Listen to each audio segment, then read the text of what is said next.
गाजियाबाद के यशोदा नेहरू नगर हॉस्पिटल्स के डॉक्टर्स ने मात्र 2 माह के बच्चे का एक ऑपरेशन किया है। बच्चे को कैंसर जैसी बीमारी थी। बात करने के लिए हमारे साथ डॉक्टर्स की टीम है। सभी डॉक्टर से आपको रूबरू कराते हैं। सबसे पहले परवेज जी हैं, आपसे बात करते हैं। सर, मात्र 2 माह के बच्चे का ऑपरेशन, सफल ऑपरेशन, तो किस तरह इसे कामयाब बनाया गया? तो इसकी कामयाबी की ज़रूरत ये थी कि पेशेंट सबसे पहले तैयार हो ऑपरेशन कराने के लिए इस अस्पताल में, जहाँ पे उसको एक कॉन्फिडेंस हो कि हाँ ऑपरेशन ठीक हो जाएगा, और इस टीम के ऊपर जिस पे उसको भरोसा कि हाँ पेशेंट बच्चा ठीक हो के जाएगा। दूसरा जो मेरा पार्ट है कि उसको वापस कैसे बनाया जाए, तो उसमें जो मुश्किलें थी वो ये थी कि हड्डी बन जाए और उसमें ग्रोथ भी होती रहे। तो ऐसी हड्डी फिर हमने लेके उस पेशेंट को ऑपरेट किया है, और वो भी इस टाइम ड्यूरेशन भी कि बच्चे के ऊपर और बहुत ज़्यादा रिस्क ना हो। तो बच्चे का ऑपरेशन हो गया, ठीक है, और अभी 1 महीना निकल चुका है, बच्चा ग्रोथ वगैरह ठीक है उसकी अभी तक। सर, आपका क्या योगदान रहा? आपका नाम और डेजिग्नेशन जानना चाहेंगे सबसे पहले। मैं डॉक्टर सेठी हूँ, मेजर जनरल सेठी। मैं भी एक्स आर्मी से हूँ और मैं एक पीडियाट्रिक एनेस्थेसियोलॉजिस्ट हूँ। बच्चे में मैंने स्पेशलाइज़ किया है, ख़ास करके एनेस्थीसिया देने के लिए। और ये 2 महीने का बच्चा था सिर्फ। और हमारे पास जो सबसे बड़ी चैलेंज थी पहले के उसका जो एयरवे है, सांस की नली जो है, वो हमने नाक के थ्रू डाली, जिसके थ्रू हम उसे ऑपरेशन के दौरान सुला के रखा, और फिर हमने उसे ऑपरेशन के बाद जगाया, और फिर 24 घंटे तक हमने उसे वेंटिलेटर पे रखा। फिर हमने वो नली सांस की निकाल दी। हम नहीं चाहते थे कि इतना छोटे बच्चे में हमें आर्टिफिशियल एयरवे या ट्रेक्योस्टमी करनी पड़े, और इसीलिए हमने उस सांस की नली डाली नाक से, जिसे कि नेज़ल एंडोट्रेकियल ट्यूब कहते हैं। साथ ही में हमने खाने पीने के लिए ही नाक ही से हमने एक फीडिंग ट्यूब भी डाली। सर, आपसे नाम और आपकी डेजिग्नेशन जानना चाहेंगे, और आपका क्या योगदान रहा इस ऑपरेशन में? मैं ब्रिगेडियर त्यागी, एक्स आर्मी। मैं कैंसर सर्जन हूँ। ये बच्चा सबसे पहले मेरे पास ही आया था, क्लिनिशियन के पास सबसे पहले आता है। तो इस बच्चे का वो डायग्नोसिस जो है वो पहले, क्योंकि बहुत रेयर है, तो इसलिए उसको डायग्नोस करने में हमें 1-2 दिन का समय लगा।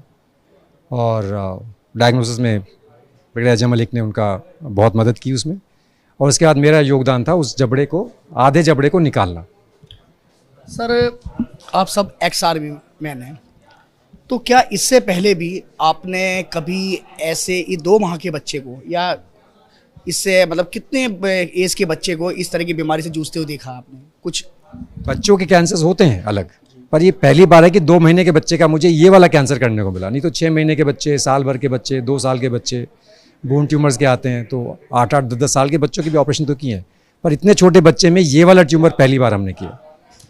सर, जब पता चला होगा, जो बच्चे के जो माता पिता हैं, जब उन्हें बताया होगा आप लोगों ने, क्या वो आसानी से तैयार हो गए? और प्रोफाइल क्या है उनके परिवार की बात करें? देखिए, जब ऐसी विपदा परिवार पर आ जाती है तो मरीज के साथ साथ पूरे परिवार को भी संभालने की जिम्मेदारी डॉक्टरों की होती है। तो पहले उन्हें बताना कि ये बीमारी है, तो पहले वो डिनायल में रहते हैं कि नहीं ये कुछ नहीं, डॉक्टर बदल के देखेंगे, कोई और शायद कुछ और बता दे, फिर क्या ये दवाई से ठीक हो सकती है। कोई बड़ी सर्जरी नहीं कराना चाहता आपने, और सर्जरी कराने के बाद में फिर ये रहता है कि ये ठीक होगा कि नहीं होगा। तो सवाल तो बहुत होते हैं उनके दिमाग में, पर उनको परिवार को तैयार करना पड़ता है। कोई भी, देखिए, कोई भी चाकू लगवाने के लिए तैयार नहीं होता है पहले, तो उनको बताना पड़ता है कि और कोई ऑल्टरनेटिव नहीं है चाकू के अलावा, ऑपरेशन ही इनका इलाज है। तो वो 1-2 दिन में फिर समझ में आने लगता है उनको, तो परिवार फिर आपके साथ हो जाता है। अब तो परिवार एक्चुअली हमारे यशोदा परिवार का हिस्सा बन गया है। आपका नाम और आपका क्या योगदान? मैं डॉक्टर ब्रिगेडियर अजय मलिक हूँ। मैं कैंसर पैथोलॉजिस्ट हूँ। मैं यशोदा में अपने एक्स आर्मी टीम का एक हिस्सा हूँ, और इस पर्टिकुलर केस में हमारे पास डॉक्टर साहब ने पहले बायोप्सी भेजा था, जिस पे बेसिक स्टेनिंग के बाद हमने डायग्नोसिस फॉरवर्ड किया था कि हमें ये वाला ट्यूमर लगता है।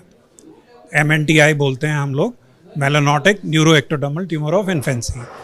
फिर पेरेंट्स के परमिशन के बाद हम लोगों ने उस पर स्पेशल स्टेन कहते हैं हम लोग, इम्यूनोहिस्टोकेमिस्ट्री।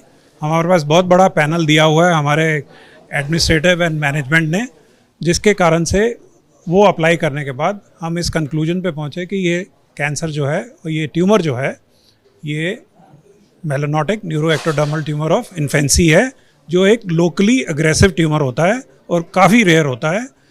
वो डायग्नोसिस करने के बाद फिर डॉक्टर साहब ने आगे सर्जरी का प्लान किया। बच्चे की हालत कैसी है? बच्चे ठीक है, घर में गया अपना। क्या सर आगे भी उसके लिए कोई बार बार आना या कोई ऑपरेशन वगैरह आगे भी? हर 3 महीने में हम बच्चे को बुलाएंगे देखने के लिए।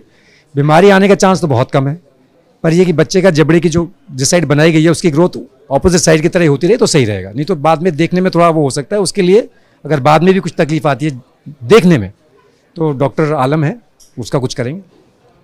आलम साहब, क्योंकि जबड़े से जुड़ा हुआ मामला था तो क्या बच्चे को दोबारा भी आना पड़ेगा? दोबारा हम रिव्यू करते रहेंगे बच्चे को कि ग्रोथ कैसा है, और जो फ्रैक्चर उसमें जो एक्चुअली फ्रैक्चर करके हड्डी को जोड़ा जाता है वो नॉर्मल जुड़ रहा है कि नहीं जुड़ रहा, और उसके बाद कैंसर है तो दोबारा तो नहीं आ रहा उसके लिए।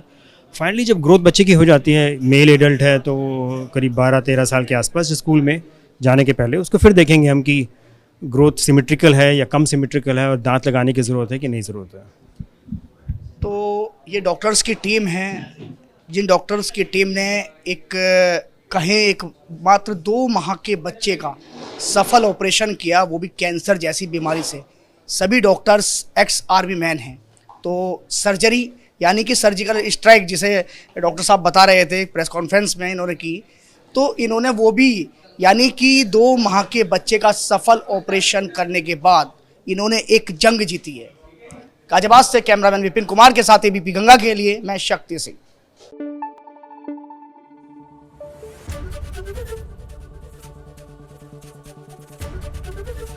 एबीपी गंगा, खबर आपकी, जुबान आपकी।